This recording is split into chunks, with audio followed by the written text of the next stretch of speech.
And tax is obviously a big part of the plan. Sri Lanka has some of the lowest taxes in the world, but your plan is to raise the state revenue to 15% of GDP by 2025. Tell me, how do you plan to get there? Yes, we had the lowest tax revenues, one of the lowest tax revenues in the world.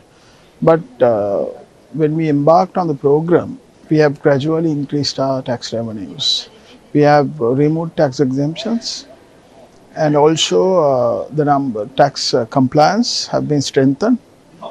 Digitization is being brought in, where I think successive governments tried for a long period, but most of the governments failed.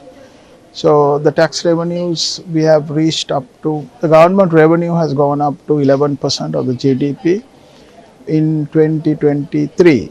So that is from 8.1% of the government revenue. And in 2024, we expect the numbers to move to 12%. And we are confident that we will reach that figure. But there is additional measures being taken by the government, that is on digitization, because we think the tax structure needs to be digitized. And with the recent initiatives we have taken, we have already had 130% growth in tax compliance, tax registration. So that's a good number, but we are not happy with it. We want everybody who should pay taxes to pay taxes.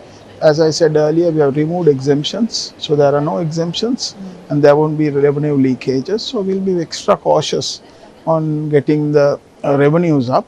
In turn, that will help us to ensure welfare of the citizens.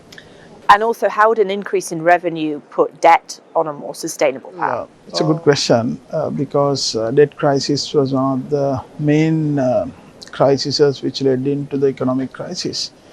As of now, with the assistance of the IMF program, we have had negotiations with our bilateral creditors, which we have come into agreements in principle with the bilateral creditors, and we are now working on converting it to MOUs. As you know, we had a special official creditor committee which was co-chaired by Japan, France and India.